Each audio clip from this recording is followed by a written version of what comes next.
In a recent podcast, I talked about when you bring up a name for entertainment or for politics or whatever, it depends what country you're standing. You say the word Thor in the States, you're automatically thinking, Avengers movies, Marvel Comics hero and all that. But in Canada, it means more than just the Marvel Comics character. It means probably one of the best entertainers, the most underrated entertainers the world has ever seen. Now, if this is your first time hearing of this guy, boys, you're going to have a history lesson today. In this podcast, one of the most important artists, I think, in Canadian history will be celebrated. The man that we know by stage name as Thor. Now, John Michael Thor, born in Vancouver, BC, in 1953, is a Canadian bodybuilding champion, actor, songwriter, screenwriter, historian, heavy metal vocalist or hard rock vocalist, and musician. Now, as a bodybuilder, he was the first Canadian to win both the Mr. Canada and Mr. USA titles. During his bodybuilding career, he has achieved over 40 titles around the world. But as a rock god, he is the frontman for the heavy metal band Thor, billing himself as the legendary rock warrior. He's also had a career in acting, appearing in such movies as Recruits, 1986, Zombie Nightmare, 1987, Rock and Roll Nightmare, 1987, and of course the cult classic Fubar in 2002. Now, Thor started the concept Thor in 1973. He combined strength feats, props, costumes, and showmanship with music. I think Guar ripped him off. Now, his feats included bending solid steel bars in his teeth and having solid concrete blocks smashed off his chest with a sledgehammer. John Thor created the Thor T and Shield logo in 1973, which would become the copyright and trademark for the band. Now, Thor toured Canada and the U.S. throughout the 70s and 80s, and in 1976, Thor performed on American national television for the first time with his appearance on the Merv Griffin Show. Shortly after, John recorded the album Keep the Dogs Away in 76-77 through his own company, God of Thunder Productions. The album was eventually licensed to RCA and released in early 1978. Now, John appeared on the cover artwork as Thor the Rock Warrior, holding back 4 Dobermans. Now, in February 1984, Thor performed at a marquee in London to great reaction from the audience, which included Jimmy Page of Led Zeppelin. The review in Kerrang! Magazine proclaimed, "He came, he Thor, he conquered." The reception of that show launched Thor's career to a catastrophic sales level. He then licensed recordings to Albion Records, and Albion released songs as Thunder on the Tundra and Let the Blood Run Red, which went to #1 on the UK rock charts. Thor toured throughout the UK, performing at such concerts as the Great Yarmouth Festival, and released albums such as Only the Strong in 86 and Recruits, Wild in the Streets, also 86. Now, at the time, he became a heavy favorite for rotation on Much Music, the early years of Much Music, where this is where I saw most of his performances, and sometimes he would appear as a guest of the VJs. Now, in 87, John Thor retired from live performances and started to write and produce films, as well as forming his own record label. By 97, he had returned to the recording studio and started to make live appearances again with the release of Ride of the Chariots. More albums followed from 98 to 2009, and in 2004, John Thor was voted one of the top 100 greatest frontmen of all time.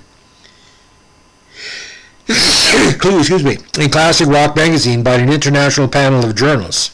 In 2005, he signed with Smogvale Records and released Thor Against the World, followed by Devastation of Musculation in 2006. In 2009, he signed to the label Vulcan Sky Records and released the albums Steam Clock, and signed to the V and re-released the 83 EP Unchained. The same year, he played with his former bandmates Steve Price, Mike Favada, and Ben Perman at the Sweden Rock Festival and Muscle Rock Festival in Sweden and the Sauna Open Air Metal Festival in Tampere, Finland. Now in 2011, he embarked on a tour of Scandinavia from May 31st to June 2nd with Frank Sola on guitar, Savage Watts on drums, and Killer Kilby on bass. He played at Dom in Helsinki on June 1st, performing his live rock opera and showcasing his latest film, Thor the Rock Opera. Then he revisited the Muscle Rock Festival in Älvdalsn, Sweden from June 2nd to June 4th. After months in the studio recording the 2000 album Thunderstrike for Rock Savior Records in Germany, he returned to live performing by headlining the Armstrong Metal Fest 2012 at Hassan Arena. Thunderstrike and Thunderstrike 2 were released to rave reviews and commercial success worldwide. Now in 2013, he signed with Cleopatra Records in LA and released the CD-DVD deluxe edition of his fifth album, Only and Strong, from 1985. In May 2014, this came out. The package also includes additional unreleased bonus tracks and lost live footage. In 2014, Cleopatra re-released the 83 EP Unchained, which included a version of the 1982 EP Lightning Strikes Again. In 2015, he released Metal Avenger, True Cleopatra. Now, Thor then toured major cities during November 2015 in the States to promote the album Metal Avenger and a documentary film, I Am Thor. A short North American tour followed in March 2016, along with the Canadian release on Raven Banner. Now, the official reissue of Thor's 1977 Keep the Dogs Away album was released on May 13, 2016 as a super deluxe double CD and DVD set by Deadline Records. Now, a vinyl and digital launch followed. Now, on May 14, 2016, in New York City at the Highline Ballroom, Thor, produced by Fabio Productions, presented much like a Broadway show in 3 parts. Thor: A Rock Odyssey, featuring Thor performing his 77 Keep the Dogs Away album live in its entirety, followed by a Battle for New York, where Thor battles superhero and duo strongman Titano, the 8th wonder of the world. In part 3, dubbed the Power Set, Thor sang his greatest hits, along with some newly penned tunes written specially for the show. Now, on August 4, 2017, he released the album titled Beyond the Pain Barrier, which was co-written by John Leibel and Ted Jidelicki. Now, a native of Vancouver, Thor, who was also an avid historian and sports enthusiast, eventually resurrected the Vancouver Millionaires hockey team, Vancouver's only Stanley Cup champions, who won the Cup in 1915.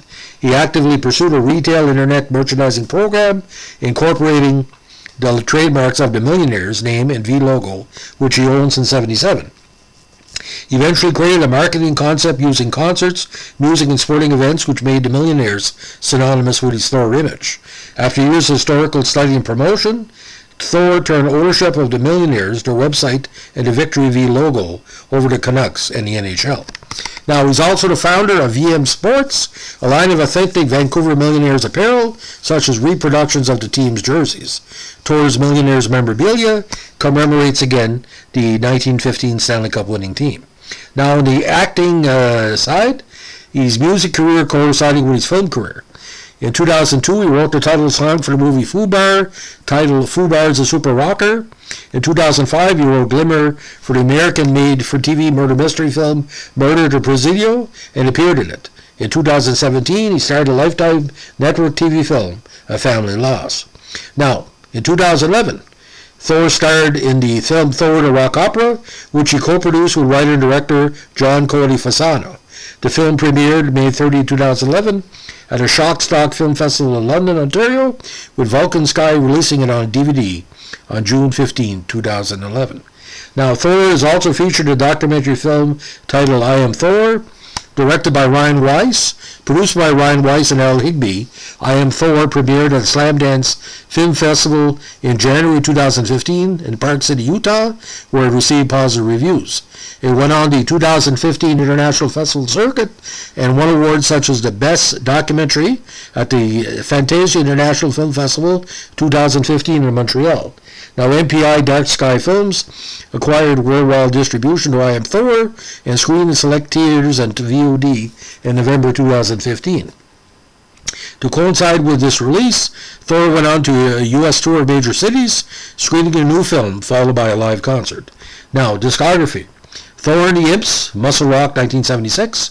Thor himself, Thor, Body Rock, Keep the Dogs Away, Gladiator, Striking Viking, Unchained, Only the Strong, Live in Detroit, Recruits Wild in the Streets, The Edge of Hell, credited as Tritons, Ride of the Chariots, Thunderstruck, Tales from the Equinox, Dogs 2, Triumphant, Mutant, Beastwoman from the Center of the Earth, Thor Against the World, Devastation of Musculation, Into the Noise, Steam Clock, Sign of the V, The Guardian, Thor the Rock Opera Soundtrack, Thor Thunderstrike, Thor Thunderstrike 2, Aristocratic Victory, Only the Strong, Unchained, Electric Eyes, Metal Avenger, Beyond the Pain Barrier, Christmas Valhalla, Hammer of Justice, Rising, and Alliance.